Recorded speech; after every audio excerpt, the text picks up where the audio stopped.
All right, hello, everyone. This is the Pro Wrestling Program. My name is Kyle, and today we are going to be looking at the Raw ratings for November 6th, 2023. Now, what's interesting here is that I love this side of wrestling.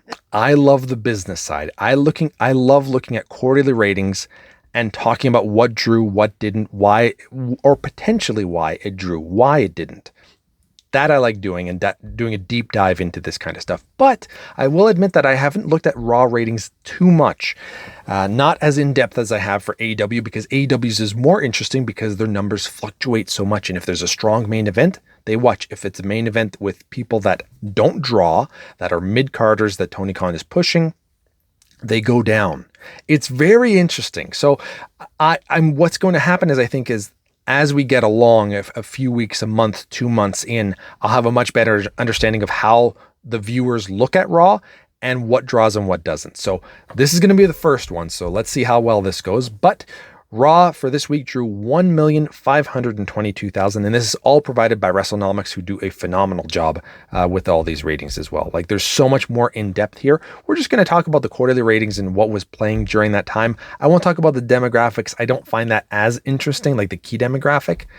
We could talk about that too, but it's not as interesting for me. So we started off Raw with the highest rating right off the bat, that first quarter hour, which was 1,726,000. And what was playing during this was the Crown Jewel recap. We also had the Seth Rollins and Sami Zayn in-ring promo, which I thought did a really good job of building towards the main event. And that's how you open Raw, with the world champion, with somebody that he's going to be challenging to also build towards the main event. You're going to get the most amount of viewers here. Let's show them what the main event is going to be and give them a reason to care. I liked it. I don't think the fans necessarily liked it as much. Granted, they liked it more than last week's main event. We'll get onto that as we go along here. The next quarter, so 8:15 to 8:30, drew 1,669,000 viewers. And we had the live promo still between Zayn and Rollins. We had a Judgment Day backstage angle, the only time that they actually had a promo. I very much like that they didn't have as much of Judgment Day here on this show entirely, and that they didn't open up Raw, because I find that that's just the same thing over and over again, and it's just incredibly boring. I liked it much more with Seth Rollins and Sami Zayn. Then we also had the beginning of the New Day versus Judgment Day in Damian Priest and Finn Balor. Then we had an ad break here, and then we had the next quarter. So it dropped by a little bit, not by too much. We're still at a high enough mark here. Now we're in the third quarter, which is 8:30 to 8:45 p.m., 1,531,000. So we've lost quite a bit, like 150,000 almost viewers here. It has gone down by quite a bit. This is still the ending of the New Day and versus Judgment Day match. Then we had the Drew McIntyre angle, which was relatively short, an ad break, and then Shinsuke Nakamura versus Akira Tozawa, along with the post-match that they had with the Alpha Academy. Relatively a quick ending to the match of New Day versus Judgment Day, a quick angle with Drew, and then the Nakamura match, which I don't think necessarily anybody was really looking forward to, and it ended up being a squash match, which I think probably a lot of people thought it was going to be. Maybe not that short, but it wasn't really worth watching. So I think that that's kind of why we got a big drop here. And normally I'm looking at the 90-day trend, and normally they get their viewers starting to head upwards at this point in time, because the 9 o'clock hour seems to always be the highest, and that wasn't the case this week necessarily, but they were the second highest. So then after that we had an ad break. This is the 8:45 to 9 o'clock quarter, so this is the fourth quarter. 1,520,000. So we lost another 11,000. And this started off with an ad break, then the Natalya video promo in terms of she's going to be part of the Battle Royale later on. We had the Adam Pearce announcement and an ad break, another ad break, and then the Rollins and Pearce backstage angle as well. So not as many people are interested. They just finished up with the Nakamura stuff. They were like, okay, I'm out. And a few more people went down. Now what's really nice is that we got basically 162,000 people back for the 9 o'clock hour, the fifth quarter, 9 to 9:15. 1,682,000. That's the second biggest number of the entire show, Granted, this seems to be the trend. 9 o'clock does very well. But it included my boy, The Miz. So we had The Miz versus Ricochet versus Ivar versus Bronson through an ad break here. And this did really well. People were into this, as they usually are at the 9 o'clock hour. I just like that Miz was part of this. And I thought it was a good Fatal Four-Way as well.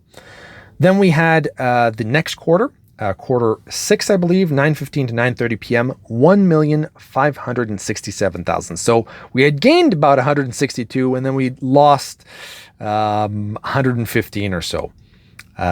This is the ending of the Fatal Four-Way match, the post-match beatdown for The Miz and Ivar. And then we had the Alpha Academy, Maxine Dupree backstage angle. We had an ad break, a recap, the Creed brothers and Ivy Nile, Pierce backstage segment, and with the backstage segment where they got signed their contracts, and the DIY suggested that they have a match. I believe that's it. Oh, and then there was also Sami Zayn and Jey Uso angle as well, and then an ad break. And that did. I didn't even talk about that. It's gonna take a while for me to get used to talking about these quarterly ratings. 1,451,000. So we lost quite a bit more. It's just going down, and the 90-day trend, there's not as big of a drop. So what's happening, I think, with Raw lately is that we're getting much bigger fluctuations in the numbers by the looks of it. Granted, we're looking at a 90-day trend as opposed to an actual, 1 week where the numbers do fluctuate quite a bit more than they would in an average. We have to bear that in mind as well. All right, so that is... Oh no, sorry. That was 1,567,000. The next quarter, I'm gonna have to write these out for myself. I'm just looking at the actual website here from WrestleNomics. The next quarter, 9:30 to 9:45 p.m. Quarter 7, I believe. 1,451,000. So this is the one where it went down even more. And this is DIY versus the Creed brothers. I thought the Creed brothers are an awesome tag team, but they just showed up last week. And while they had a strong showing, there's no real reason to really care about them. And it's against DIY. I do not think that DIY is that much of a draw. I don't think that Johnny Gargano is what Triple H or the WWE wants him to be at the moment, as the crowd just isn't behind them. They had a quick match, and then we had Ludwig Kaiser showing up and costing them the match. Then we also had Roman Reigns and Zayn and Jey Uso recap. That's what I was talking about, where they showed basically Roman Reigns beating Sami Zayn at the Elimination Chamber in Montreal, which I thought was a good idea. Maybe not because they kind of went a little bit lower, but that could have been because of DIY. I blame that more on DIY and the Creed brothers. Then the 8th quarter, this is 9:45 to 10 p.m., 1,534,000. So we've gone back up about 80,000 people here.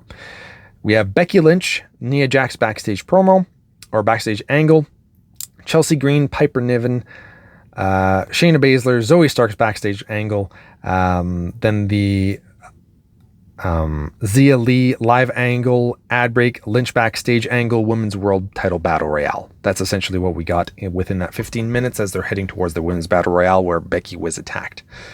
So that did a little bit better. We started getting a little bit more interested for the 10 o'clock hour here, which was the Battle Royale to determine the number one contenders for Ripley's title.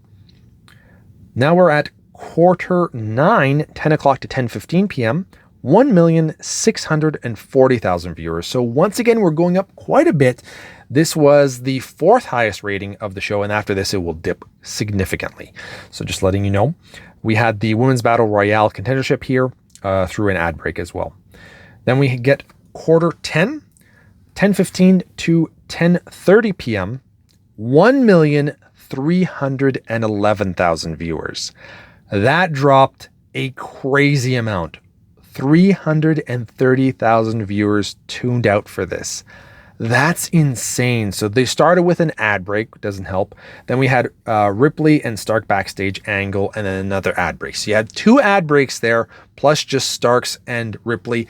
And while Ripley might be a draw, Starks was kind of talking like this when she was having her promo. And then she would talk back normal, but then she would go back down and you couldn't really. And then she would talk. She needs to get a little bit more confident with the mic. That's all it is. But she's still relatively new, and winning a battle royale this early on, while I do think arguably it is a good idea, the viewers wanted to tune out. On the other hand, it could also be because the battle royale was done and we knew that afterwards we're going to be getting the main event. Is that partially what it is? I don't know. So then we have, so that was 10:15. Yeah. 10:15 to 10:30, we get quarter 11, 10:30 to 10:45, 1,264,000. So even more people are dropping out. That's what, another 70,000-ish, 65,000 people that have tuned out. We had a recap along with Seth Rollins versus Sami Zayn through an ad break. So it looks like that's the lowest so far, but we got the biggest drop with over 300,000 people that dropped out and said, no, I'm done. And then we get the beginning of this match, and then the last quarter, 10:45 to 11 p.m., quarter 12, 1,371,000. So this was for the ending of the main event between Seth Rollins and Sami Zayn, along with the post-match brawl with the Judgment Day and Cody and Jay, Adam Pearce coming out, announcing War Games for Survivor Series in what I thought was a really good ending to Raw, with 1,371,000. So we've got back 115,000 people watching here.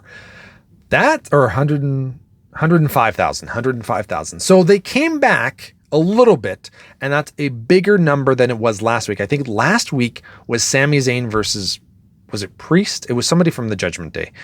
And clearly that didn't draw. It drew the lowest, I think it was the lowest quarter hour for the main event of Raw in its history of its existence. I think that's what they said.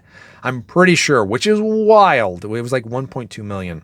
Whereas this, we were closer to 1.4 with Seth Rollins, who should be your draw because he's the world champion. Definitely did better than last week, but oof, they took a big nosedive there with the Battle Royale. I don't know if it might have been the Battle Royale. Maybe just people, it's a battle royale first of all, so nobody usually cares about that. At least this was for a number one contendership, but it's for the world title of the women's match. Becky, who is arguably your biggest draw that people would want to see go up against Ripley, which I think they're saving for WrestleMania, was taken out early as a means to keep save face. So then I said, okay, Becky's not in it, Ripley's not in it. Those are your two biggest draws on Raw for the women's side. We're all out. It's all just a bunch of nobodies. They have a crazy amount of women on the Raw roster. I like some of them quite a bit, but I don't think that any of them are really draws outside of Becky and Ripley. Everybody else is kind of just changeable. It doesn't matter. Unfortunately, at the moment, we'll see how that goes down the line. But that's Raw. That's my first time that I'm really looking at and dissecting all of this. So it's going to be interesting to see how this goes in the future. But it did seem to vary quite a bit, and we lost the most at the Battle Royale. And even with a good, strong TV main event, it wasn't enough to necessarily bring them back to what they were at when we had an opening of 1.7 million. We couldn't even get 1.4. But it's the 300,000 that we lost at the Battle Royale that really messed them up here. So that's it. Let me know in the comments below what you think about this. Who do you think is drawing? Who do you not think is drawing? Do you like these quarterly ratings? Let me know in the comments below. You have all been bearded in. Beardage.